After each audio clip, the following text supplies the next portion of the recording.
Welcome to That Digital Take. I'm your host, Torri Webster.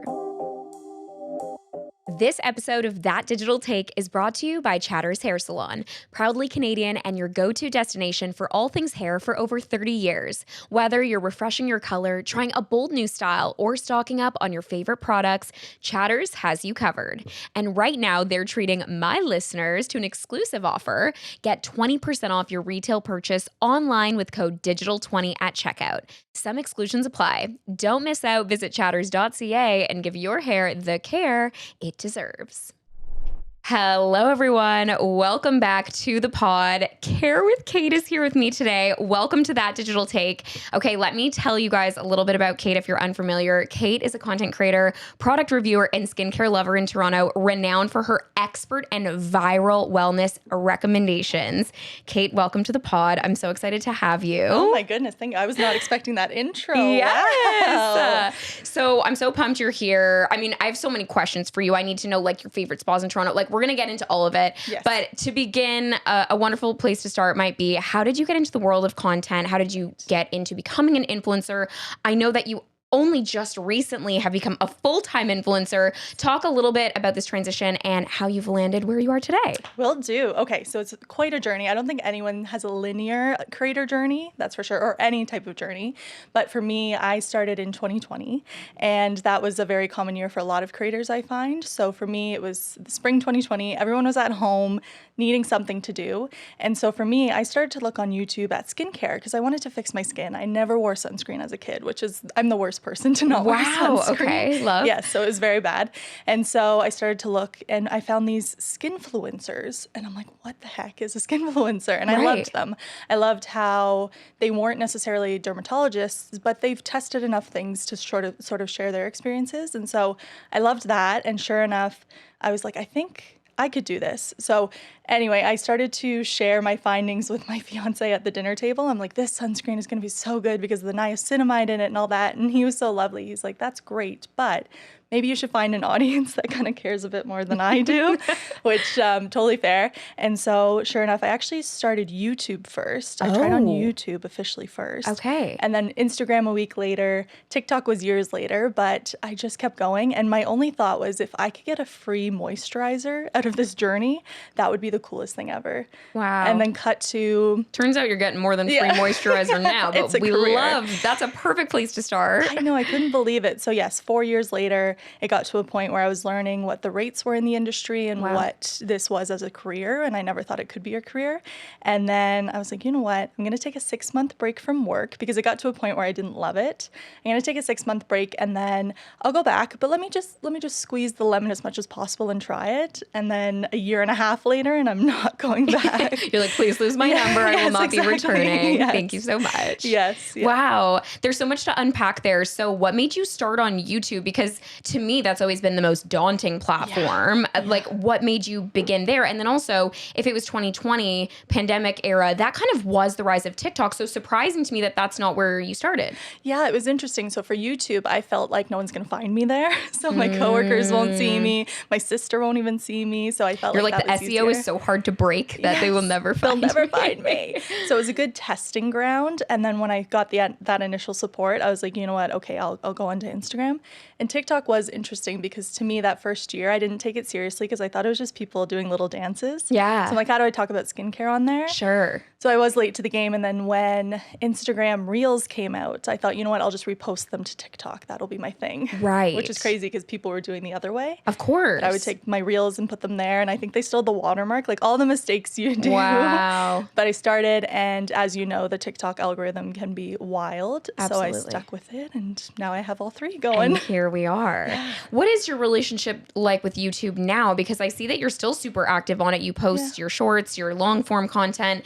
Does it still feel like that bread and butter for you? Or is it kind of like, no, I prefer TikTok now because that's like, I think your largest audience. Yeah. So yeah, I would say TikTok by far is my favorite. I feel like I've cracked the code there and I can be the most myself. As far as YouTube goes, I stopped posting for like a year, 2 years. I was on long form and then shorts came out. So it's like, okay, anything under 60 seconds from TikTok will go on YouTube. So much easier. It was so easy. So really my audience is through shorts. Got it. I would love to do long form a bit more. As you know, it takes a lot. Yeah. And so I get it. Yeah. But that would be a goal, is to get that long form audience, because they're so valuable as well. Absolutely. So something else in my findings, in my research of you, as we were diving in today, I saw that you have a really amazing website. And I thought that was really interesting, because a lot of creators keep their kind of, I don't know how I would put it, like your media kits and things like that are typically found behind the scenes. Someone would have to email you to get any information about you. I liked that you had this almost portfolio looking website. Talk about that a little bit. What inspired you to do that? And also, do you find that it does kind of help generate that new business, like when people land on you or find you? Yeah, that's so funny. So I definitely created that. I created that from day one because I thought it would be a nice place for pitching, to say, like, not just here's my socials, but here's past campaigns, kind of that logo soup of people I've worked with. And so that worked really well in the beginning. And it's so funny that you brought it up, because I haven't looked at it in like a year, Torri. Like, really? I gotta update it. Oh, yeah. You should update it, because the SEO, I think it sends it quite high. I think you're right when you search. Love that. Like, I think that's amazing. Okay, so I better update it. But yes, it was fantastic for the first few years. And now that I am with management, it is a bit easier, because they have their own tools and things like that. But to your point, use the space. Of course. Right? And if people are Googling your name, you never know where someone will land. Oh gosh, yeah. That's always scary. I don't know what people are finding. Me at like 11 years old on the red carpet is what you can find on Google. So I'm like, please, I know, don't look up my name. It's so scary to look. I try not to. It's always tempting, right? Totally. Like CareWithKate. I feel like I'm impacting the SEO. Like Reddit, like I will never look up my own name on Reddit. That seems like a nightmare. It's self-sabotage. I don't want that information. No, it's hard. And like, I can just imagine, it takes one person too to make like an absolute insane smear post. campaign. Yes, because there is, I can't remember what it's called, but there is that sort of, those channels where it's like Toronto influencers we hate, or things like that. Sure. It's like, girls, I know. Like, what are you doing? I know. But anyway. I know. So you made a quick comment about your management. Talk about your experience with management. Did you know right away, like when it felt like the right time? I know like people that listen to this podcast, a lot of them are either people that are aspiring to be in the industry, or people that are in the indie, or can I speak today? Never. Literally every episode of the pod, can I speak today? Never. So they're either in the industry, want to get in the industry, and perhaps looking to grow their business. When felt like the right time for you to kind of explore management, and how is it going? Yeah, it's also been quite the journey, because if you scroll far enough back on my TikTok, you'll see I was anti-management. I think just because I came from corporate. So being in HR, I was not scared of contracts. I redlined them all day. I negotiated all day. And so I thought, I'm not letting anyone take my 20%. But because you hear horror stories, there's a lot of horror stories, especially in Toronto. So I thought, no. So I really held off. But then all of a sudden, one fall season, I had like 5 reach out in like a month. So I'm like, you know what? I'll do interviews with all of them and we'll see. And vast differences between them, what they can offer, how they do these pitching calls. It was very interesting. But I connected with one agency, Shine, and it was particularly the manager who was casting for her group, and we just hit it off. Like, she had everything I needed, and it's hard because I can never recommend an agency or anybody like that. It's really the manager that does it. But I really lucked out with my manager, and I've had her for a year and a half now. And it's just, I really, really lucked out, because you hear so many different things. So it's hard. Absolutely. It's hard. I do think it's a trust factor. I feel like that's been my experience, at least. Like, it's easy for people to want to latch on to you when you're doing well. Like, that's probably the easiest way to put it. It's like when you're killing it online and people can kind of see that you're very busy, people get excited by that and want to be a part of it. But it's really different when they're bringing value to the table, and when there's a major trust factor and they really want the best for you, and they're going to advocate for you and put you in rooms that you want to be in and help grow your business. And so, I always say that too, because I've also taken on negative, I guess, comments or connotations when it comes to management, but I completely agree with you. I think it fully has to do with who it is, and also the value adds that you're looking for. Like, maybe for you, it's not contracts. Like, maybe for you, it's just time management, or them helping with an email that you don't want to deal with because you're dealing with creating and like actually putting your energy elsewhere. So that makes a lot of sense. So I saw you also have a very active Amazon storefront. Talk to me about okay, this is coming from someone that has shit the bed entirely on affiliate marketing. Like, I do not engage in that world.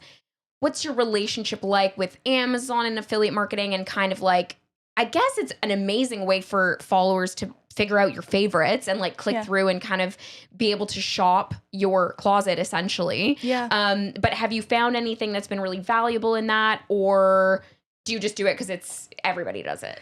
Yeah, I'm not a huge fan of it either, to be honest. Okay. Yeah, so I just love that you're digging so deep. You're like, this, what about this? I'm like, what about that? Yeah. But yeah, for me, I do have the typical Amazon storefront, the LTK, all of those. But I think just to link things, right? Yeah. I'm not really active in pushing. Like some girls, it works for them so well. Like I actually wait for their like weekly outfits of the week that they've linked. Sure.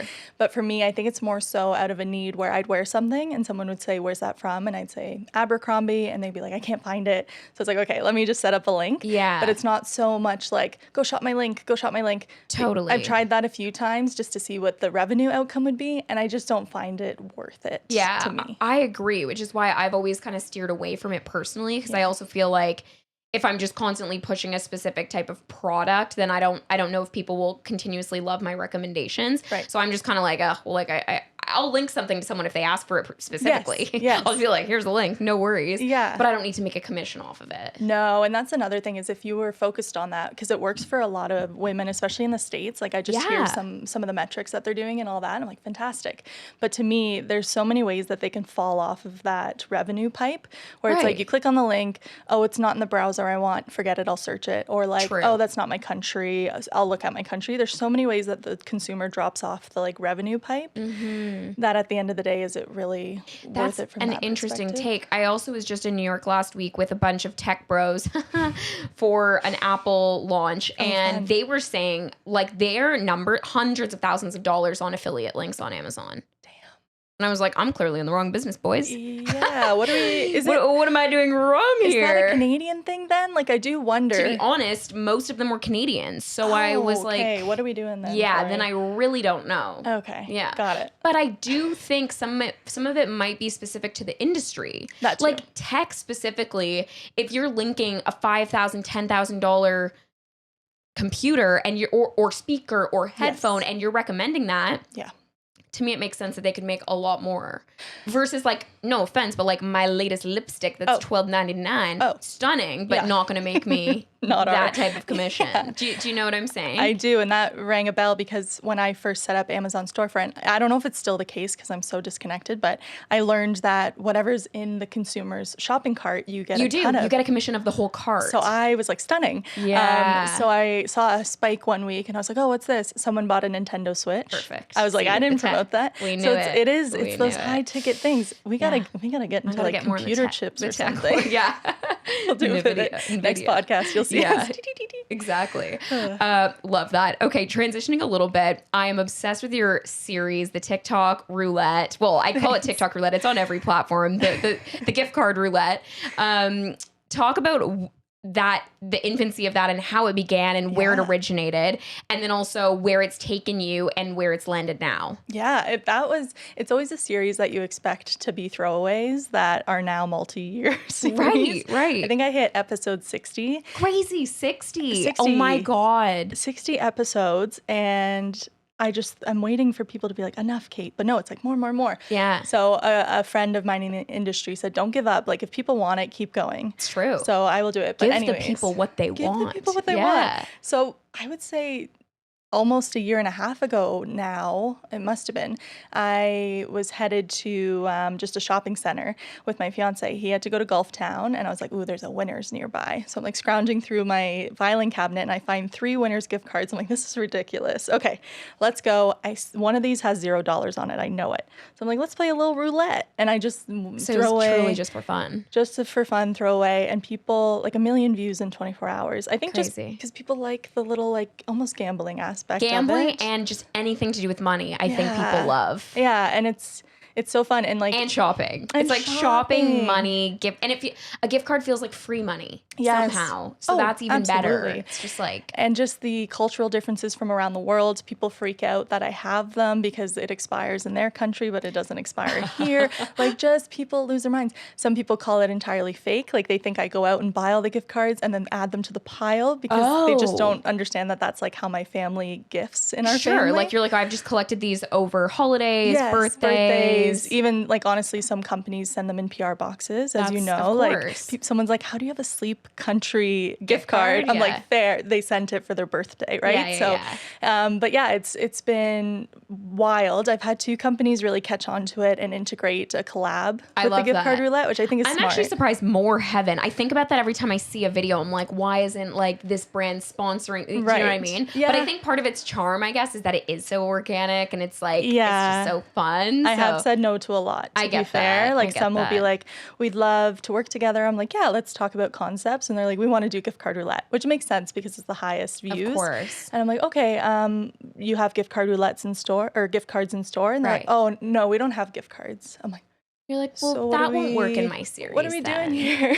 Here's my digital gift card. And I won't be able to select it when I'm actually choosing. Like, come on. Yeah, it's got to make sense for sure. Oh my God, that's so funny. So 1.5 years. Wow. And you're still developing new content under the same series. Yeah, I'm still doing it. The gift cards keep coming. And my mom is so funny because I'm getting married this year. Yeah. She really wants to host a wedding shower. And she's like, should I tell everyone to bring a gift card instead of a gift? I'm like, Mom. She's kind of like my little content manager. I think it's amazing. So I don't know if it'll end. I really don't. Yeah, it's still going. Listen, if it ain't broke, don't fix it. I love that. Yeah. I didn't do a deeper dive into this, but I'm curious, like, have other creators kind of leveraged the concept and done it? Because you know when like a series goes mega viral and people, like, I'm trying, an example, I think it was Allegra Shaw in Toronto. She did one where it was like my boyfriend took a video of me every time I left my apartment. I don't know if you saw that. Yeah, she started that? She started that. And a lot of people give her credit and will like tag her and be like,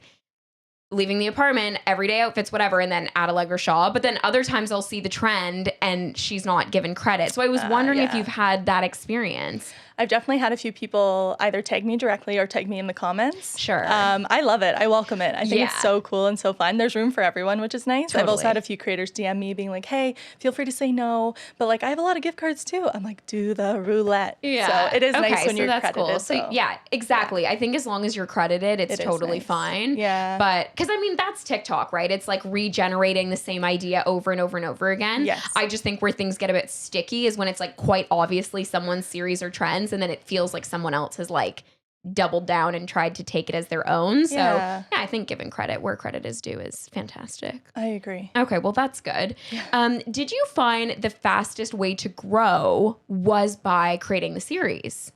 I think so. Yeah, there's something about that stickiness of a series. Sure. Virality is an interesting thing. It can be scary. It can be exciting. But the power of a series is really fun because that's where you get people to have that loyalty to stick around. Yeah, and like buy into your ideas a bit more. Yeah, like when I think of my journey, every big hill in my growth has been around a series. So, really? Yeah, like my first 100,000 followers on TikTok was because of my cat. People loved my cat. Wait, I didn't know that. Yeah, I'll send you the old videos. Famous cat. It's so not my content either. I put on like a silly voice and pretended to be him. It was wild, but people loved it. Oh my God. Yeah, it was a time. Okay. So that was a few years ago. So that was the first. And then I started doing the sunscreen reviews with the UV camera. That was the next hike. Okay. And then gift card roulette. So like it feels good to always have something going. Yes. I feel very lucky in that sense. Yes. So we'll see what's next. And then integrated into that, I feel like has always been the spa reviews. I think that's how I originally found you on TikTok was from spa reviews. Nice. Talk about that a little bit because now it's like a full-time job I do spa, professional spa. I do spa. Yeah, I am spa. That's an amazing series. Like how good is it to go to a spa, like sometimes invited and just make content. Like it's the dream. Yeah, it's so funny because a lot of the spas I still go to and just like pay by myself. They don't know I'm coming. For sure. Just because I want to give an authentic experience. So that's a tricky one because you have to be respectful of privacy and like, so I've gone to so many spas that you'll never see because it was too busy that day. Yeah. So that's the hard part. I would love to get to a point where I'm like invited 30 minutes before it opens just to like get my content. But no, I love my spa reviews. I would love to take it to a point where when I travel to a city, I review a spa when I'm Yeah. there. You know, that would be cool. I love doing spa reviews as well, and I have found the exact same thing. Like if I'm going to film a facial or going to like it, and it's just crazy busy in the spa that day, you're like, okay, well, hate my life. Like, what am I going to do? Or even weirder is being invited and then them also maybe not realizing how like they'll still have it open to the public. And I'm just like, oh, well, I kind of can't film it then because this is inappropriate. Like there's such a weird kind of experience in the spa because you have to be conscious of everybody's wellness journey. Well, yeah. I have a funny story there because I was invited by a spa to go film and it was lovely and they were organized. It was a good experience overall, but I went when it was open and I tried to like get there as early as possible so it was quiet. But sure enough, the women's sauna area, they really wanted to show it. And so posters everywhere, no filming, no cameras, which fair. There's women that bathe nude and all of that. And so this woman comes with me and she's like, okay, we're going to film it. And there was like 5 women in the hot tub. And she's like, everyone, we have media here today. So if you don't want to be on camera, please exit. And I'm like, oh my God, I'm the bad guy now. Yeah. So that wasn't a great experience. Yeah, it's a little bit awkward. Yeah, it makes you I'm really... like, either shut it down completely and just give me the spa. Or sometimes I don't mind it if it's just a full-on media day. That's even better. If you just invite all the creators on one day and you just know that everyone's going to be filming. I understand for them, though. It's like, I think they just, sometimes people don't realize our job. So I think they're just like, oh, you're going to come and film a review. And it's like, yes, but I do need kind of an aesthetic to surround that. Yeah, So. and privacy. I couldn't imagine, especially not privacy, being in that world. Like if I still worked in HR, had no idea what influencing was, and I'm taking a day off to go to the spa, and I see someone with their phone out in the hot tub filming, like I understand. I would be pissed, Pissed, I'd be mortified. And so, yeah, I think it's just them not understanding and they're trying their best. So, have you ever gone to a spa and hated the experience and then not posted the video? Like had a truly just experience where you're like, not going to turn it. Because I've always erred on the side of if I kind of really hate something, and this is again just me, but I just will say nothing at all, just because I feel really bad, like giving people bad press or just like not recommending a spot. Because I do know how much that can affect a small business, so I err on the side of if I don't like it, I'll just keep my mouth shut.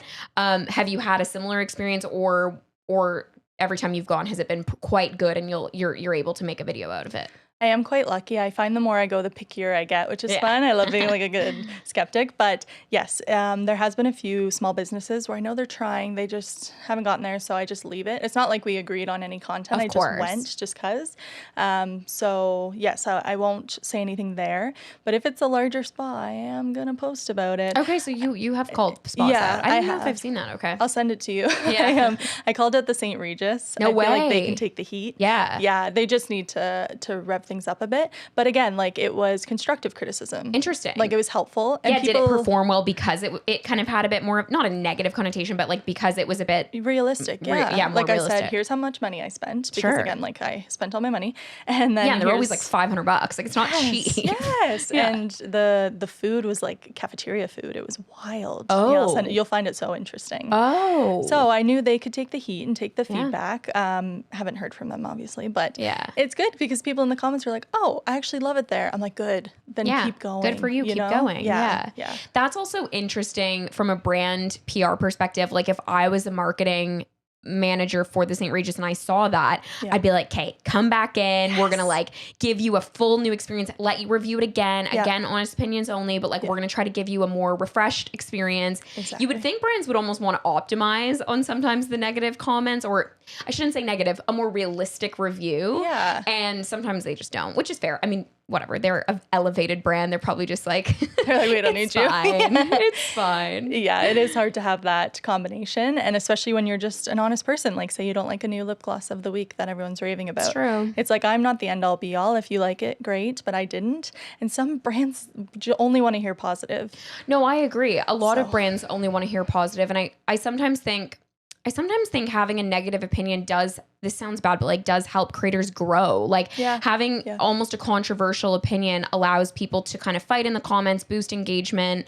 And I obviously like that side of it to a certain extent, but then I also feel like I don't want to build my brand on the back of like negative energy somehow. I couldn't imagine. Right? It's like, exhausting just follow. Like I love people that are honest. Honest is totally. Like, but they know what they're doing when they mix in those like very negative reviews, which are warranted. It's fine. Yeah. But yeah, exhausting just reading the comments. Like people get really invested. I can't imagine. Have you had to deal with any, like with all the virality, deal with any trolling or just like ridiculous online TikTok drama? Yeah. I don't know a single person that has had success online without that. Yeah, me neither. You could be a literal saint and someone doesn't like the way you wore your shirt that day, you know? I know. Like it's too bad, but that's the way it goes. And it doesn't bother me, honestly. As Sarah said, water off a duck's back. Yeah. That's really what it is. Yeah. But I am very comfortable with the block button. Like that's my me piece. Too. Yeah. Me too. So it just depends on the validity of the comment. Sure. Like you don't have to agree with me. Great. Like I want to hear that from my community, but like the trolling is just, it's hard when it's like a personal attack or something that you just genuinely can't change. Yeah. You're just like, not warranted. Thanks. They're like, oh, you're so short. I'm like, well, I have no growth hormone to take. So here we go. Continuing my life as a 5'1" person.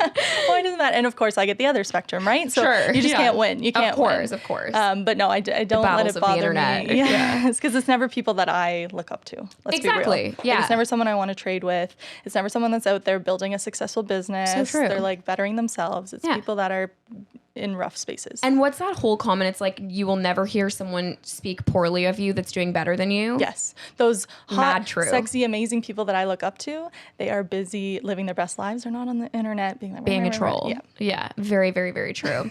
So as you transitioned from full-time HR to now full-time content creator, what was the hardest thing through that transition, becoming a creator full-time? Oh, I think just accepting it. Like I was I was in disbelief of the industry. Like I just thought there's no way that this is valid. Like I was horrible. Like I was like, no, it's a fun side gig, but I won't take it seriously, which was not fair. But then when it started to really rev up, I started taking it more and more seriously. And it's just influencers get a bad rep. I was going to say, like, talk about that a little bit, because I obviously I've been doing this for so many years and have always had to deal with sitting at dinner tables where there is no validity to what Torri does. Oh, what Torri does is fluff. Oh, what Torri does is whatever. I'm like, it doesn't say asshole on the checks. Like, I don't know what to tell people. I'm like, it's a real job. Like, I literally don't know what to say. But for you, like on the outside looking in, you probably were like, I have a real job. I'm doing a real thing. This is not real. Like, talk about those feelings a little bit. Because they are valid. Like, I totally get it. I know, but it's just empathy. It goes a long way, I think. Sure. And so when I started to learn the industry more and meet people that were full-time, I was like, oh, this is legit. You do run a business and this is a lot more work. And so, yeah, when work wasn't as fun anymore and it was time to go, it was hard saying it to my audience because a lot of them followed me for the corporate journey. Yeah. And they were like, oh, you're becoming one of those like LA influencers. Always. I'm like, no, wait. So it was fine. They didn't have to stay. I'm not going to change that I know, much, hold on, I swear. Yeah. So that was tricky, but then I just got comfortable with it and I found my space and it's been really fun. And yeah, I lean into it now and now I take pride in saying I am one. I love that. Because the perks are insane. Yeah. Like, yes, I work 10 to 12 hours every single day. Like, totally. But the work is fun. I have the energy for it. Yeah. It keeps you motivated in a different way. It's also like, you wake up every day. I was talking about this on a recent pod. I'm like, it's not hard to live this dream. Like, it's really not. Like, it's really fun work. It's very exciting work. We get to travel. We get to test new products. Like, come on. Like, you really can't complain. However, there obviously are challenges. Like, we've talked about the trolls. Like, there's negatives that come along with any job. Of course. What was like a hard lesson that you had to learn early on when you did take this on full time? I think for me, I was really naive in like privacy. Okay. Privacy, like those parasocial relationships. Like I just wasn't used to an audience in any form. Yeah. And so when I was first posting as someone with like 100 followers, I thought no one's going to see this. I'll just post freely about what I want.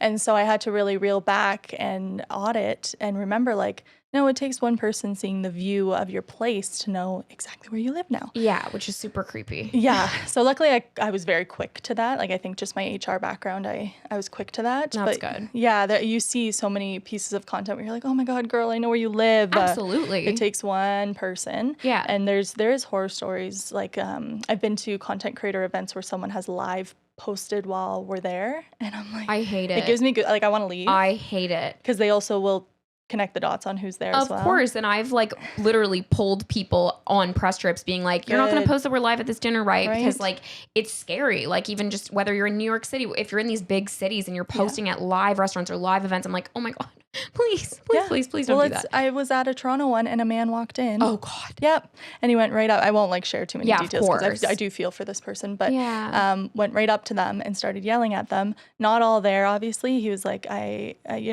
did this and that and you didn't respond to me. And like, I thought we were friends. Scary. Like just not the parasocial. Yeah. So that was a big wake up call, hopefully for everyone. But yes, if you're a creator, please be careful with live posting. Yeah, that's a good call out for sure. And something I obviously had to learn as well. Like I'm always a couple days delayed because I'm just like, just for safety and just for even just mental health. I feel like sometimes taking a step away from content and then going back to it a day later or even a couple hours later is just a healthy way to live. Me too. A way to also be present in the moment and not feel like I'm the one like at the dinner table posting live under the table. I hate doing that. I'm glad that's like doesn't have to be a thing in the industry anymore. Me too. Because I don't like it. I like to be alone. I like to think about it on my own terms. But I mean, I am glad it's like no, I'm not glad, but it's a good thing that it's not a big requirement because I'm the same. Like even I did a collab with a hotel and I was there for the week and they were looking for like content midway through the week. I'm like, guys, I'm still here. Yeah, you're like, hello. Hold on. Have you ever found that not posting right away has made the content perform less if other people have gotten to the jump before you? Because I've thought about that part of it too. It's like obviously being the first to post is sometimes not the first to post, but like in the wave of like the first wave of content is like a nice way to kind of get people excited. So it's a weird balance of not posting it like imminently in the moment, but then also maybe not falling so far behind that the content becomes stale. I agree. There's that sweet spot because safety is always the priority. Sure. But you don't want to be old news. Like I think a lot of our followers are shared just because they like the Toronto creators and I get that. Yeah. And so you don't want to be the seventh person in the next 3 days. It's like, hey, try out this spa. And they're like, God, I've seen like 18 reviews. Yeah, we've all been there. So there is that sweet spot, but I think it's well worth waiting until you've left the building at least. Yes, me too. So more on a positive spin, what has kind of been an influencer experience that has been deemed kind of iconic to you or something that you were just shocked that even existed in the industry or that took you by surprise or anything like that? I'm not going to, like, every week. I know this sounds so cheesy, but there's something every week. Yes, because all I wanted was a free moisturizer. Yeah, so imagine your surprise. Like the PR packages. I'll never forget my first PR package. It was from Korea. It was a Korean skincare line. That probably sent you over the edge. I was in heaven. I did a full photo shoot with it. I was I think there was a deliverable, which is so funny. I love it. Anyway, truly every single, like my first brand trip. What was your first brand trip? I think it was technically with UGG. So fun. We were there together, the camp. Oh, was that your first brand trip? I think it was. Oh my God. Yeah. And we actually sat across from dinner. That was really lovely. Yeah, so that was my first one and I absolutely loved that.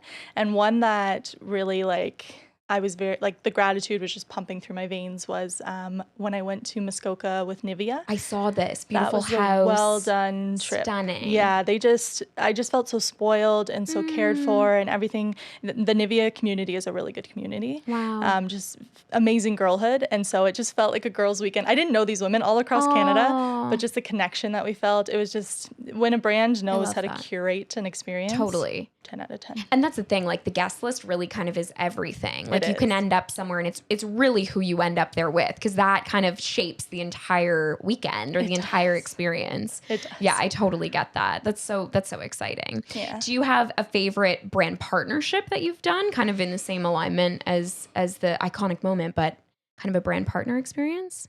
Yeah, I love working with Korean brands. Oh. I feel like a lot of people don't, but I really... Wait, talk more about that. What do you mean? So I will work directly with Korean skincare brands or makeup brands right in Korea. So I'm emailing, some of them have to be translated because they just don't speak English at a level we need to communicate. Oh my God. Yeah, but... How did that happen? I think just posting enough Korean skincare that they started to see it and reach out. And I guess that's so I had niche. the I love this for you. I know. I highly recommend. Fantastic people culturally to work with. Wow. They're so generous. They're so kind. They're not aggressive like the West. And they have budget. Yeah. They have really good budget. So I highly recommend. One of my favorites was when I was still independent. It was a few summers ago. And it was for a Korean skincare that I loved. They reached out to do a formal collab for Amazon. Yeah. And I looked back, it was 64 emails back and forth of negotiations. Oh my God. They were very stuck in their ways. I was very stuck in my ways. We were both so polite beating around the bush, but Aw. we got there and we were both so pleased in the end. And it was my first big brand deal where I Yeah. called my mom and my sister right away and I said, pick a place, we're going on a trip. And that felt so, Aw. not that I could even close to cover the trip with the brand deal that I No, got, but that's still, really just like, exciting. okay, I'm at a level now where like this could be a full-time job. So that Oh, was fun. that's so exciting. And at that point, were you still managing your corporate job and? I was, yeah. Okay. Yeah. Because Sarah and I chatted about this a little bit on last week's pod, but like talk about that going from like getting a very, reliable paycheck week to week and then kind of stepping away and being like, okay, I'm self-employed now. I'm really building my business. Like, how has that shift been in your mind? Yeah, that's been interesting because a lot of people say don't leave your 9 to 5, especially these days because of stability. But like, guys, nothing's ever stable. Let's be real. Yeah. I worked in HR. I saw layoffs all the time. No matter how healthy a company is, like nothing is guaranteed. So true. The most you'll get paid out is like a month's pay and then you're on your own. So I think Good luck to everybody. Yeah. Start your entrepreneurial journeys now. But yes, that was really a mindset that I had the whole time. And I actually went to school for entrepreneurship. That was my program. Okay. Which is wild. So you're very highly prepared for this new endeavor. I kind of giggled when I saw that was an option at business school. Yeah. Because I was like, how do you teach someone to be entrepreneurial? I think Sure you can. enough, I took a lot of the Ted Rogers nice. entrepreneurial classes. Yeah. Because I like to pitch. I'm like, let's do elevator pitches all day long. Yeah, yeah. So that was a fantastic program, and that really set me up for success and get me in that mindset. And that's good. I'm the only one in my family that wasn't my own boss.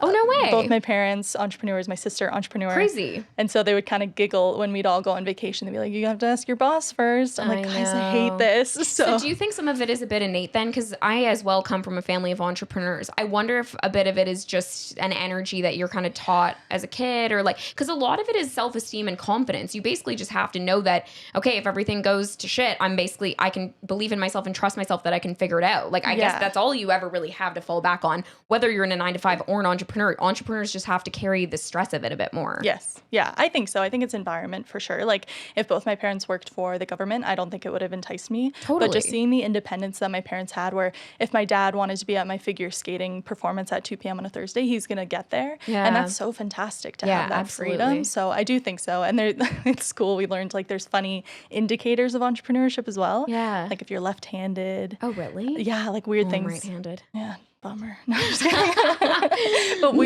weird quirks that are just more likely, like dyslexia. You're more likely to be an entrepreneur. I just think I'm you're, a bit dyslexic you're for sure. thinking outside of the box. So I believe so. That's the way I put it. A positive.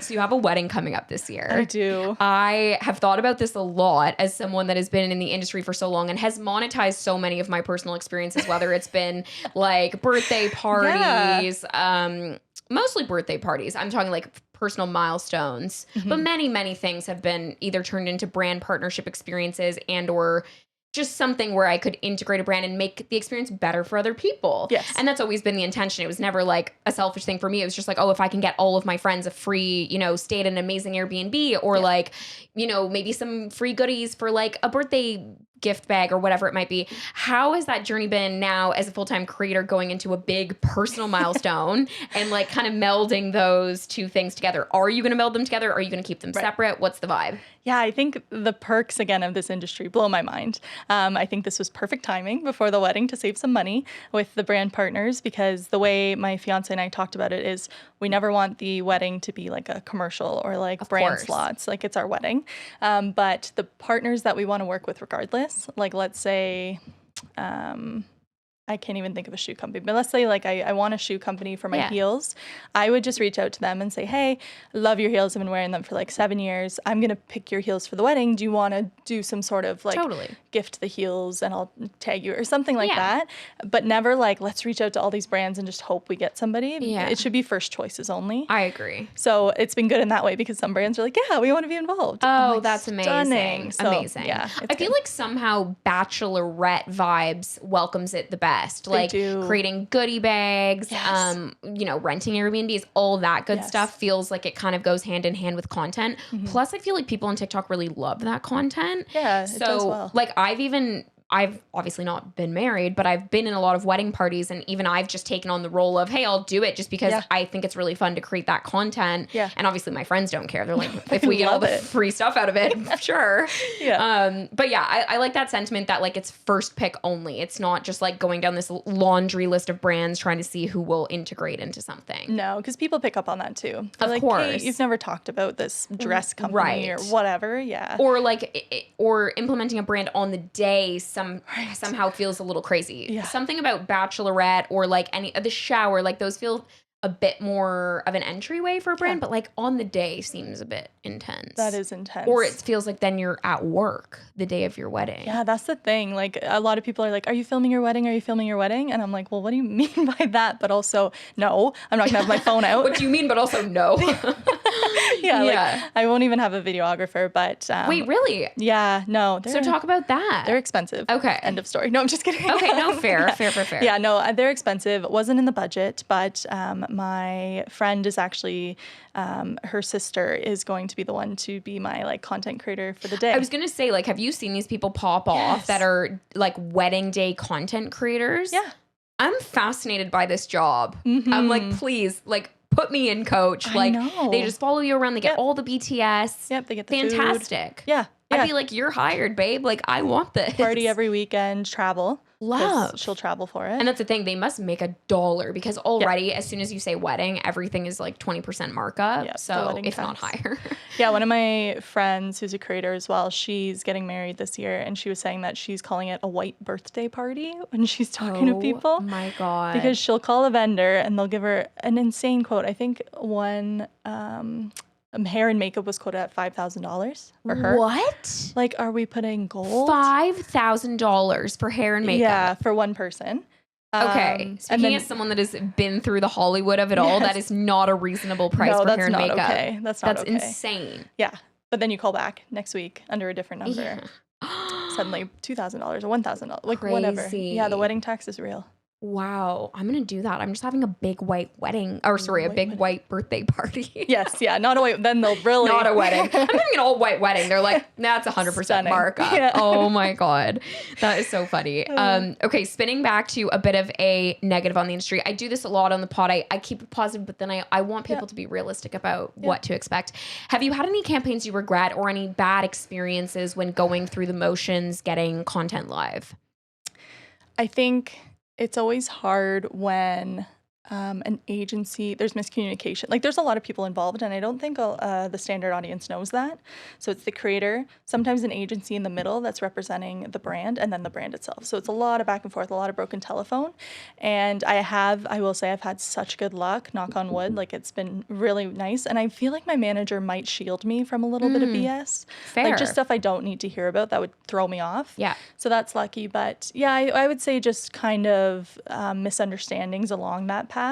So if I've had it where a brand will give me a brief, I will say everything in the brief, I'll flip it back for approval, looks great, goes live, and then I get like 17 texts from the agency being like, no, that wasn't included, we weren't supposed to say that. It's like, well, it was in the brief. And you approved it. Why are you coming to me? Yeah. Like, do you call somebody else. Yeah. So stuff like that where it's like, that's not very professional. Yes. So that's too bad. But no, otherwise it's good.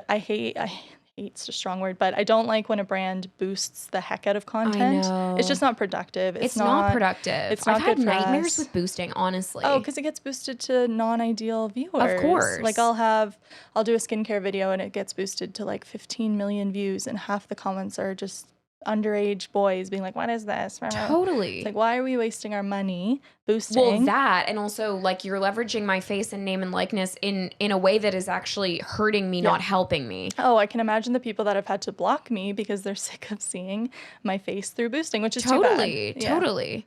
And it's too bad too, because honestly, organic content just naturally, it meets the right people. It's going to the right target audience. Yes. And I understand boosting in a very what would be the way, like strategic format, where even if you're just reaching another 10,000 people or 20,000 people, that could maybe be helpful. Yeah. But when I've had videos go from 0 to like 18 million in 24 hours, and I'm like, who are these people? Like, It's awful. and this is so far reaching, and if this is for a Toronto brand, there's there's only 7 million people in Toronto. Yeah, what are we doing here? here? Who is seeing this video? I know, it's awful. And I get like hilarious comments, but I feel bad where it's like, I see you more than I see my mom. I'm like, oh.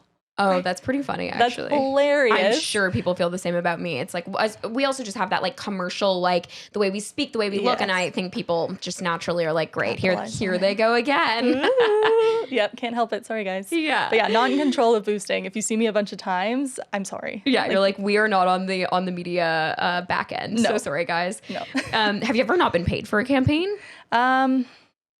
I think when I was independent and small and like pushed to the side, it was very hard to get money. Sure.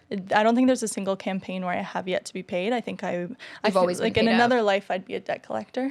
Like, I cannot be owed money by a corp. Like a friend is one thing, but like a corp, that would piss me off. So, I agree. Yeah, no, I'm lucky in that sense. And then Nice. with my agency, they're lovely because if a client is late to pay, they'll pay me. Oh, that's great. Yeah, That's yeah, really, it's really rare. good.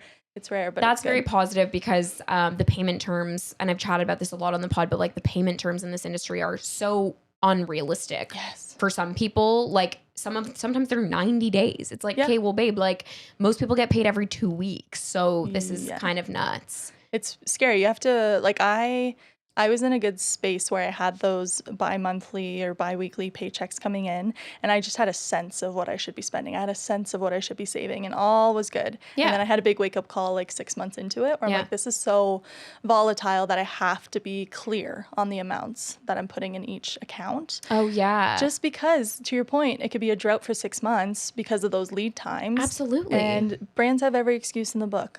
It's 90 days, yes, but we're waiting on this person to send this. It's like, okay. It's like, save it, okay? Yeah, I don't want to You got paid last Friday. Yes, So exactly. this is really unfair. Please. That's a really good call out too, though, is even though people may be appearing extremely busy online, that doesn't mean that money might even make your bank account until halfway through the next quarter. Like it could be like a whole other like lead time until you actually see that money. Sure, the contracts might be good, you might be busy, but yeah, like by the time it actually gets paid out, could be a completely different story. Yeah, even this morning I got paid from a brand that was related to the Taylor Swift concert.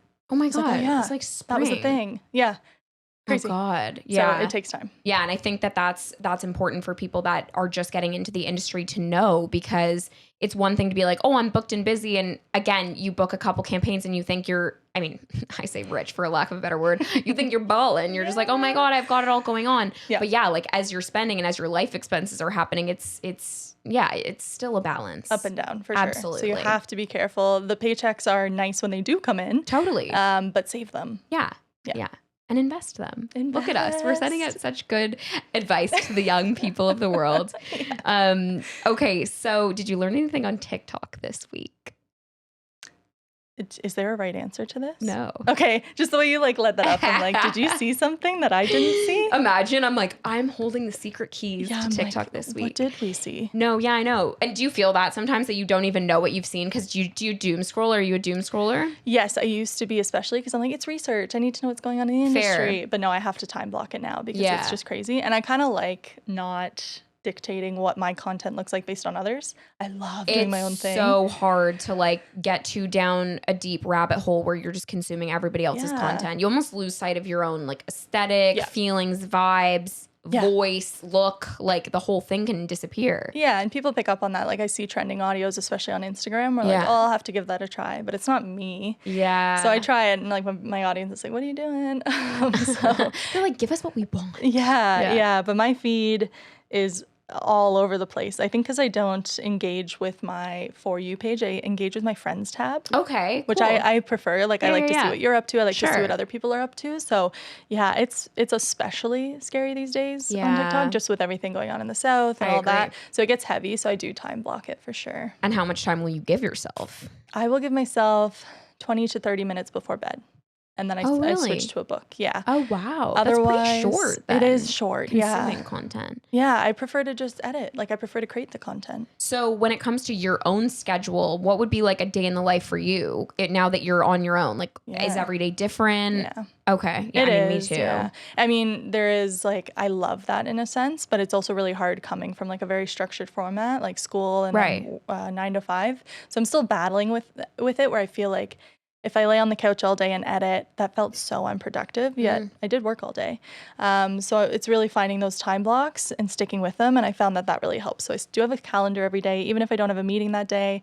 It shows me what I should be up to, and just giving myself grace if I'm not on that schedule. No, I think it's so important too. And when you're isolated and you do work alone, like for me, the mental health piece is like very much tied to movement and like just getting out of my house, a change of pace. Like you said, if you stare at your laptop all day and you're editing content, also staring at your own face all day, I don't think can be healthy either. No. So sometimes if I'm just so deep in a rabbit hole where I've just been like only consuming my own self while I'm editing and content, I'm like, okay, girlfriend, go see some friends, Yes. touch grass, walk around the block, do some Pilates, Yes. go to Starbucks, get a coffee. Like, Yes. I just need to like change the pace sometimes. Do you find it easier to edit or to shoot? I find I like editing more. Me too. Okay, yeah. Yeah. I don't run into many people that do, but I find filming is draining. I get very tired after Yeah. like an hour of filming. Filming is draining. It's very draining, even though you're by No, yourself. nobody talks about that piece of it. Even if you're extroverted, like, do you consider yourself extroverted? I'm introverted actually. Oh. So after this, I'm So gonna this go is home. asking a lot of you. I'm Then. gonna go home. I'm gonna wash my face. I'm And gonna you're like, order thank dinner. you for an amazing 1 hour. I know what you mean though. Like even I'm actually very extroverted. I get my energy from other people, but like days where I'm filming the pod or days where I just have like back to back like things I have to shoot, whether it's campaigns or just organic content. Yeah. Even I will be like, oh my, like it's a lot just on the body. Yeah, I don't know yeah. what it is. Like There's an end to it. It's like the fight or flight. Like I'm in performance mode, 100%. even if you are alone You're in just your very bathroom. on. Like You're on, you're drilled in, nothing can interrupt you. But editing's different. Like you can not worry about your Flow. appearance. Yeah, you can just like do it. And I'm also hard to interrupt when I'm editing. Like I just get in a me zone. too. When Not someone much- like, yeah, when my partner tries to bug me when I'm editing, I'm like, oh, in the middle of an edit. And luckily he's in film, so he really will respect that boundary. But it's true. Like there's nothing like an edit flow when you just have like music going or it's nothing better than quiet actually when it's quiet when you're editing and everything just Yes. like comes together. Yeah. That's so magical. And I really do love that. And that's why I like the admin side of this industry too, because that's the brain work that feels less daunting sometimes than the actual filming. Yeah, Yeah. I agree. And Yeah. I really don't run into many people that feel that way. Like I I think know. they're ready for the camera,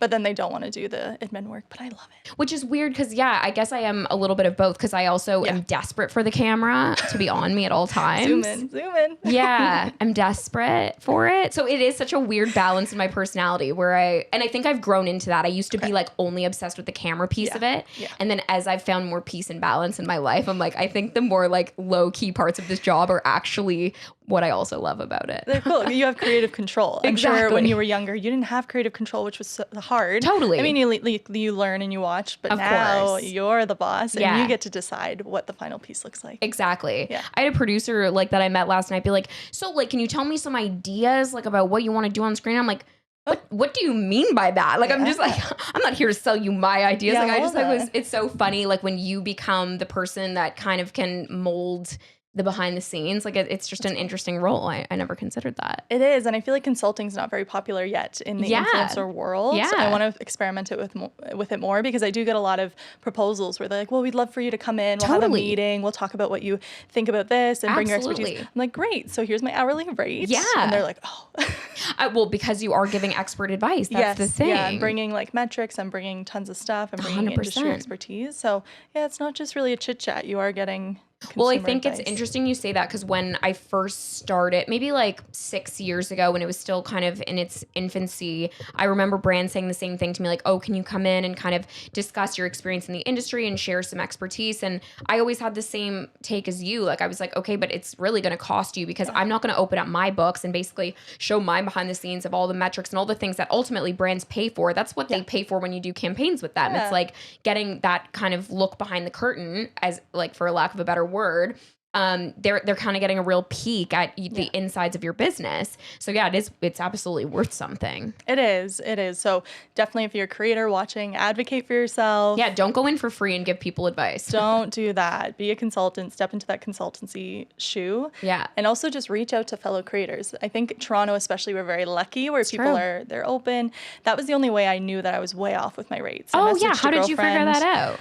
I just assumed that anything over $200 was wild. Kate, what? Again, I shot a TikTok for $200. Girl, literally. Stop. But that was my Were you doing biases. brand partnerships at $200? Yes, yeah, or free product.